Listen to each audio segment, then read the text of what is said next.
Today we're going to be changing the brakes on a 2012 Dodge Journey. These are some of the easiest brakes I've ever changed. I don't know why these ones are so simple.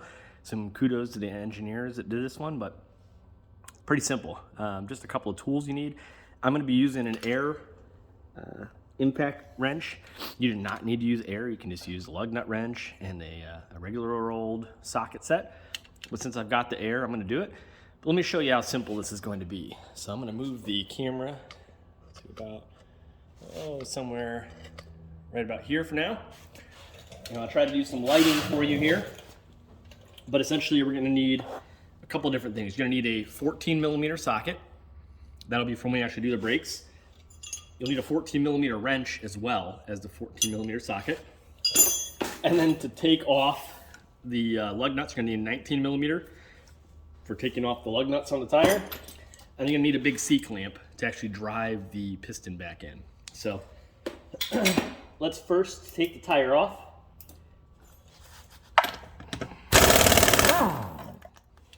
One,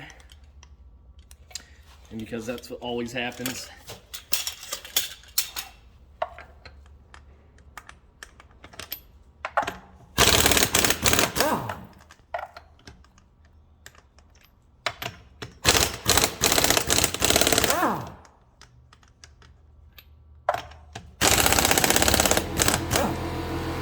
sorry about the noise, it'll kick off here shortly.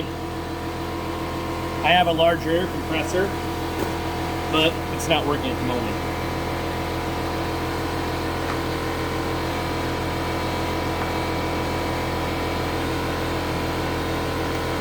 Okay, 5 lug nuts. Set them off to the side somewhere where you're not going to lose them. Pull the wheel off.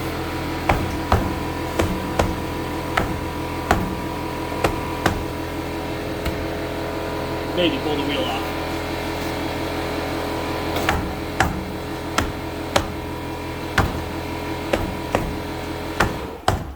Apparently this one's stuck.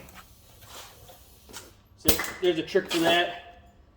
And all you have to do to correct that is just set the wheel down without the lug nuts on, gently. You know, you don't want to break anything.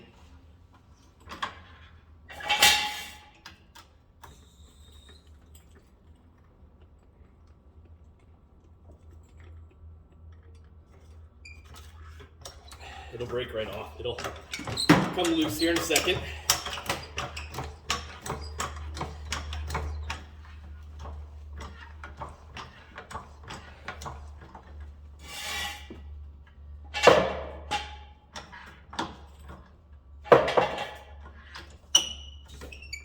I highly suggest you always work with a jack stand. Never trust a jack. Let's see if that broke it free. It didn't. So break out the trusty sledgehammer. There you go. So you might need a sledgehammer, but you can kick it a few times. It's just rusted on the studs is all. All right, let's push the tire out of the way. Now we're to the meat and potatoes of this video. It's pretty simple. Let me get you a little closer here.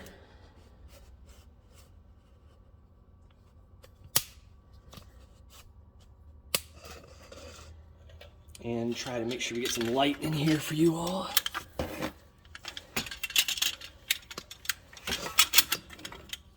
Okay, so like I said, Dodge did a good job here on making this really simple. It's this bolt here, and it's matching one right there, which you can't quite see on the video at the same time. It doesn't look like. See if I can keep adjusting you guys to where you can see them both. I think you can see them both there. So again, this one and this one, they're 14mm. They will spin unless you hold this with the 14mm wrench. So that's what the wrench is for. So I'm going to go ahead and grab my impact gun.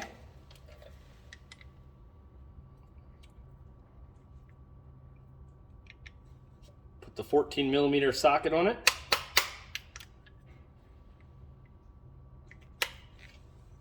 Grab my 14mm wrench. Put my impact gun in reverse, which it already was from doing the tire.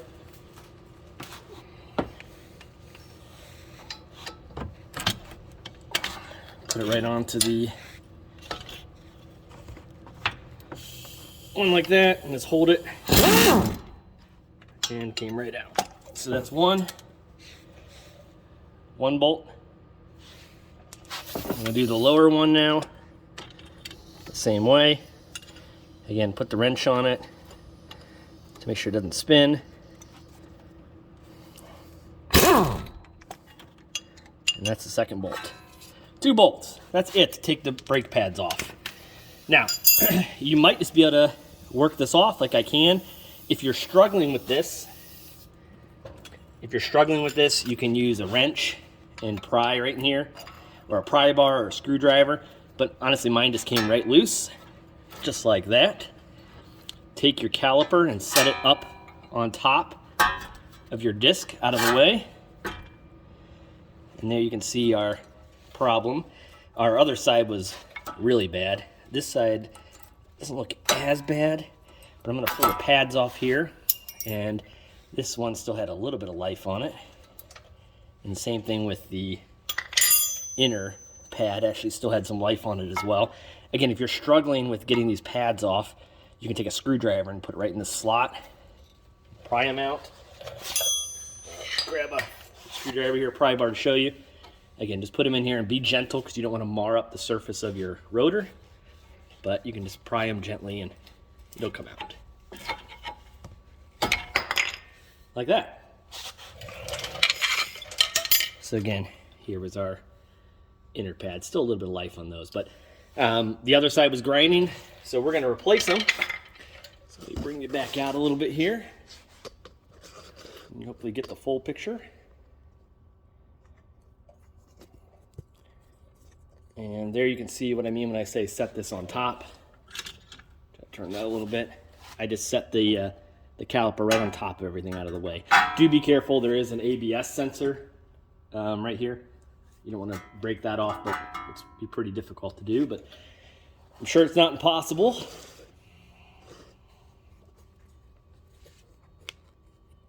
Okay. All right, so now what we're gonna do is we're gonna pull the new ones out of the box. I guess I could have left this direction for you to see. I bought these on Rock Auto. Bendix is a good, nice, good brand. I think they were like $23 shipped. I got here in 2 days. You really can't beat the price. Inside, you're gonna get a little baggie here that has these anti-rattle clips. Here's the pads from the other side that I pulled off. And you're gonna get your new pads. Now, you do have to watch your pads. When you're looking at brake pads, from the anti-rattles, one of them for each side will have this squeaker, and this is a pad wear indicator. Basically what happens is when your pads get so low, this will start squeaking up against the surface of your disc to let you know it's time to replace your brake pads. So one of these goes on each side. Now, right or wrong, I find that this only really works on the inside. So this will be my inside pad, and then the one without the wear indicator will be the outside pad. I'm assuming that is correct. I did not read in the manual. No, small disclaimer, that could be wrong, but it does not work. At least on the other side, it won't work here. As you can see, it's the same issue, right? That indicator gets stuck and hits this way, or this caliper assembly. So this will go on the inside. The one without the wear indicator will go on the outside.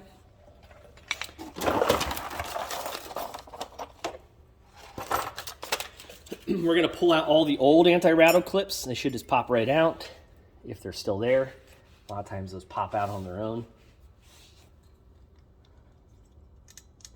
As always, these things want to be a pain in the rear end. Nothing's ever simple. So again, you may need your little, oops, sorry for bumping you there. You may need your handy dandy screwdriver or pry bar, whatever it is that you're gonna use to pop those out. I got one more down here that's being a little difficult. Sorry for the camera angles. Hopefully I'm not blocking your view too much.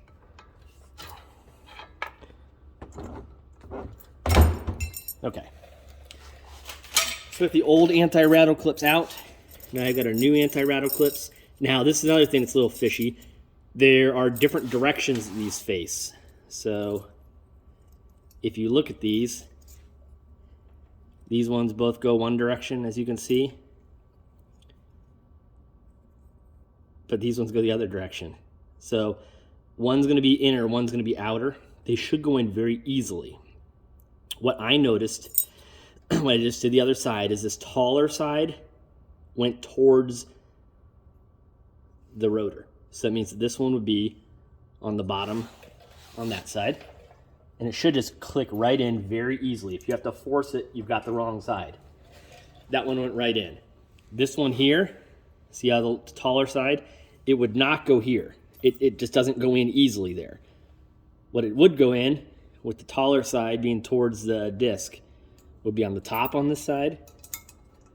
And again, it just went right in, clicked right in. Here's the taller side. So we'll see, this one goes there. Boom, clicked right in. And again, this top one clicked right in. So the anti-rattle, they're kind of like wear guides for the ways. This is called a way. On older ones, you might have a pin, like a slide pin or a way pin. You might have actual ways you have to grind or smooth or whatever else. These are replaceable. Now, you can buy grease, and this might even come with some. I didn't look. You can buy grease to put some grease on these. I don't think that's a bad idea. It's probably a very wise decision to do, but I'm not super worried about it. I've never had a problem with brakes sticking. These are brand new. They're going to provide a nice smooth surface for everything to move on. So I'm not going to be doing that unless, okay, maybe I will just for the sake of purpose because there's a bag of it here. Let me grab a utility knife. Because why not?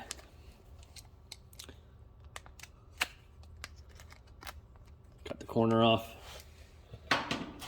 And just for demonstration purposes, what you can do is don't get any of this on any of the surfaces that are breaking. But there you go, a little bit there. Squeezing a little bit out. Putting it there. Squeeze a little bit out. Put it there.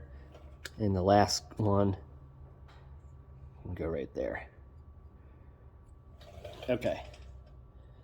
So there you go. So we used some of the brake pad grease that came with it. Again,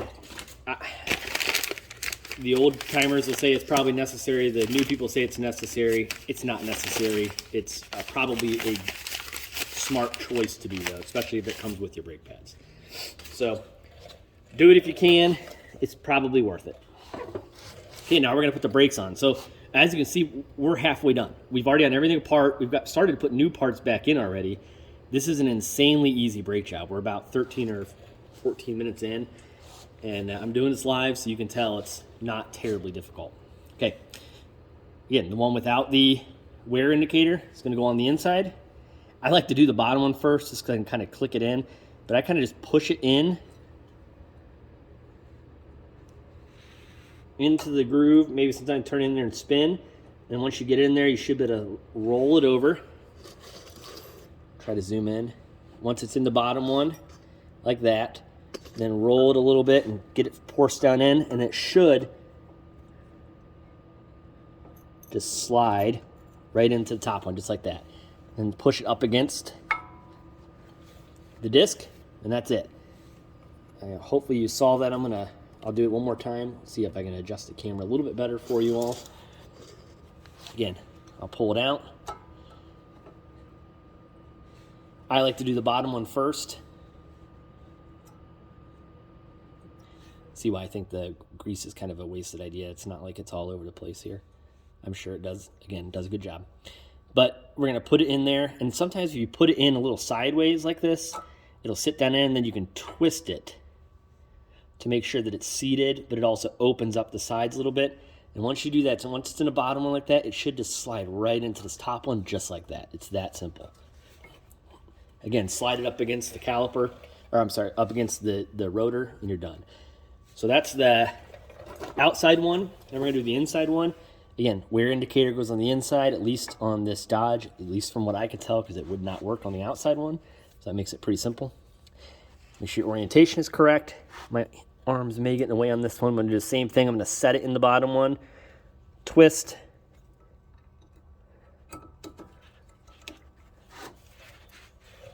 and this is going to be difficult because I have to make sure I can see.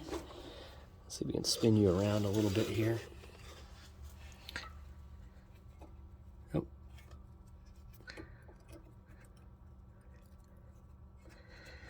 Yeah, the problem is I can't see what I'm doing.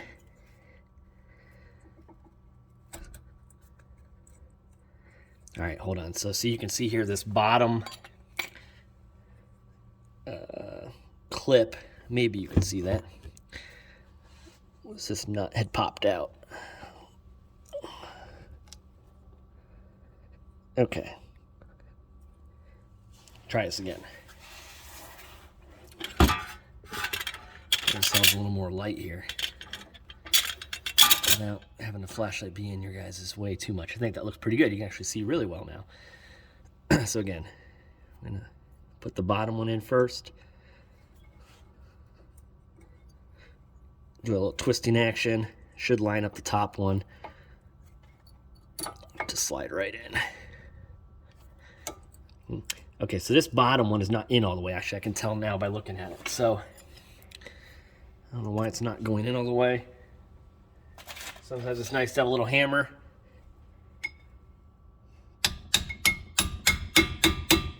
There we go. Now it's in all the way. Attempt number 10.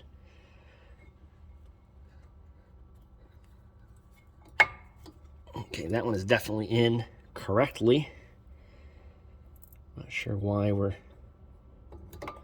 struggling here so much to get it lined up and into the top one.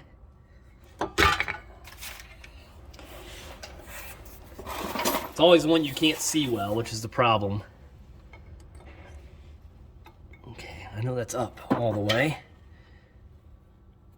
Try yet again here. It should go easy. I mean, there shouldn't be much forcing that's required. So at this point, it's just getting things lined up. It's just not being able to see well is all. Let's try putting the top in first on this one. So we got the top in now. Again, kind of put it in sideways and then twist to expand it. Let's see if the bottom will slide right in.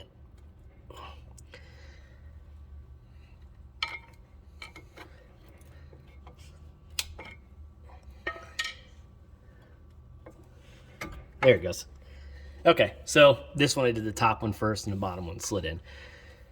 Okay, that's it. Our caliper basically is reassembled. Or I'm sorry, the caliper assembly is kind of back together. Our brake pads are in place. Anti-wear is on, or anti-rattle. We've got the pads ready to go. All we have to do now is use our giant C-clamp that I mentioned you're going to need for the last step before we start to put the bolts back in. So, let's move our lamp a little bit here. I'm going to pull you out and try to get you guys a good view here.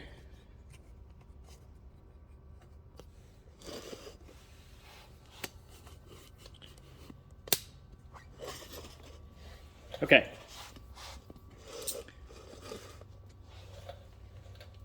So here's a perfect use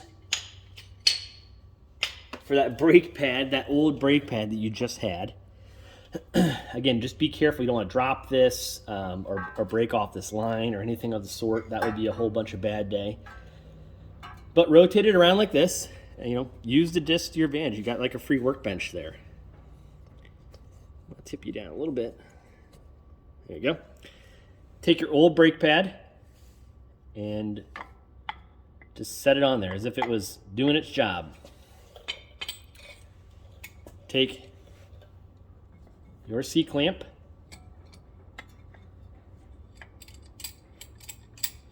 spin out your C-clamp,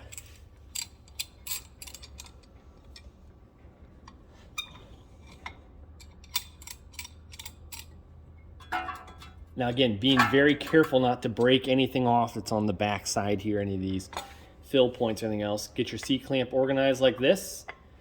I've got it all ready to go. Now start taking it back in. Now my clamp is missing a little pad. It just fell off. Sorry, I'm blocking the view with my other hand. I'll show you in a second here. Okay, so I'm missing a little pad that goes on here. Again, not the end of the world for this. Let me zoom in, spin this a little bit so you can see exactly what I'm doing. Okay, so all I'm going to do now is drive this piston back in. So just go slow, just turn it a few cranks at a time. It should go easy and then get a little hard. Wait a second, it should go easy and get a little hard. And all you're doing is pushing the fluid back into the system that has been driven into this reservoir that's behind this piston. So one note, I've always been taught to do this, and so it may not be right, but I did open the hood, and you do take the cap off just in case you were to push so much air and fluid back into the reservoir up top that it were to explode. I don't see how that would be possible because you're not adding any fluid, but it's just a trick that I was told, and I always do. So you don't have to do it, but maybe you should. So again, I'm just going to slowly spin this back in. There you go. I'm just slowly spinning this. Just a turn or two at a time. Wait a second or two. It'll be easy for a turn. It'll get hard for a second because again, you're building pressure and it's relieving pressure. And we're just driving this back in. So all we're going to do is keep going until it's flush. It'll bottom out. It's pretty hard to mess up because you'll know when you hit the bottom.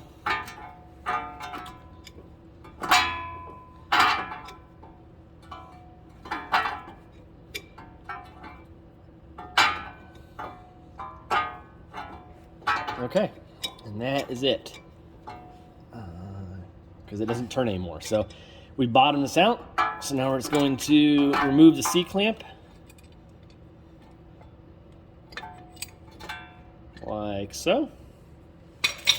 Move our old brake pad out of the way, like so. Let me bring you back out a little bit here. Or tip you back down, I should say, because now you got to see where it goes again. Now we're going to bring the caliper back down and place the caliper over the pads, like so. Beware this thing might be in your way, so you might have to push it in just to slide it out of your way. And that's it. That's back together now. Now we take our two bolts out, our two 14 millimeters that we took out earlier.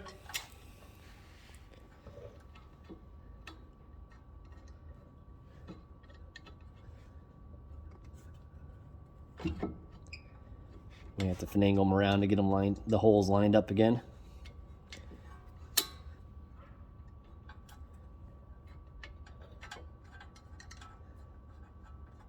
Okay, there's one.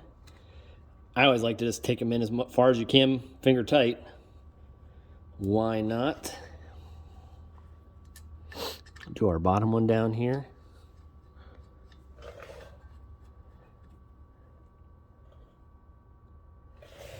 That's that. Okay, reassemble now. So our 14 millimeter wrench, again, just kind of holds this here so it can't spin.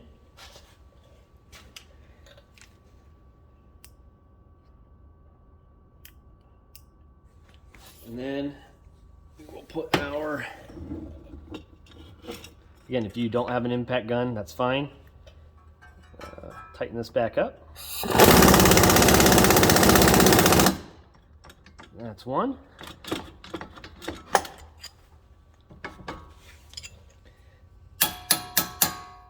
Nothing's ever easy.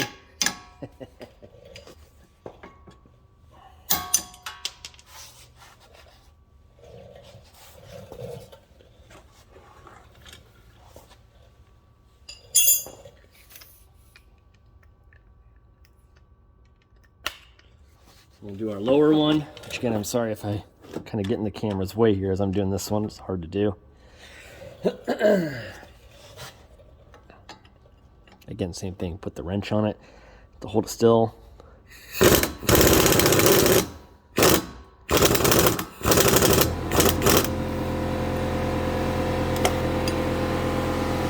And that's it. Our brakes are back together. I'm gonna get the tire here while that air pump's filling back up, or air reservoir's filling back up.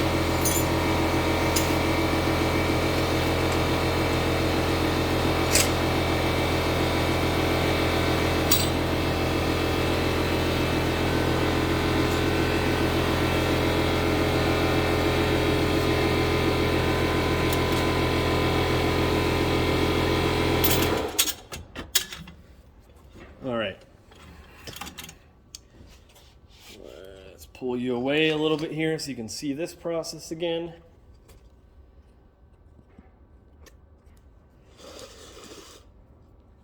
I'm going to put the tire back up on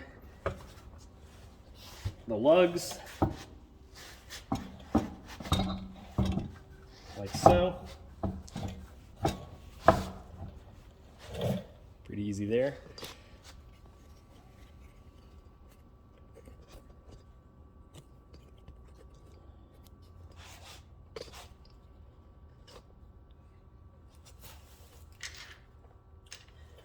Put our lugs back on by hand just to make sure you don't cross thread anything. And the only thing you want to do, again, it just has to do with tightening when it comes to these bolts, is a cross pattern or every other pattern or a third pattern. And the reason is if you tighten something down too much on one side before you do the other side, your wheel could be on sideways. Could be. I'm gonna switch back to my other socket, my 19 millimeter, and put it on. I'm gonna run one side on, run this side on. I'm just going to every other one.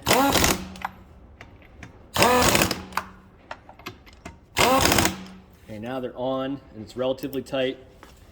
Now I'm gonna torque them down.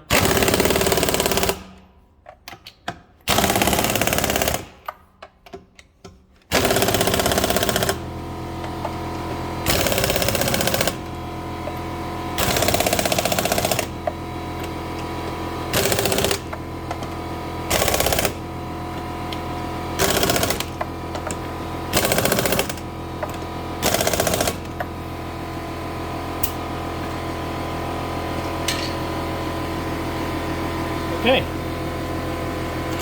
At this point, we have replaced our brakes.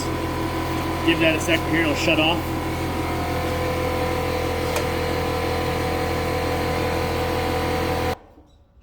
Okay.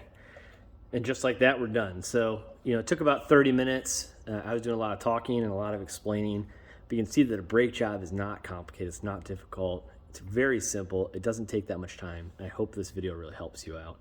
Hey, if you want any other ideas, I've got a few old cars. I've got a lot of projects and things that I like to do around the house and hobbies and different things that I'm exploring and working on. I hope these videos help you all. I finally got a tripod here, so hopefully that was a new experience for anyone that's watched my videos in the past. But I hope you all have a great day, and subscribe and give me any other ideas of things that you're interested in me working on. Thanks.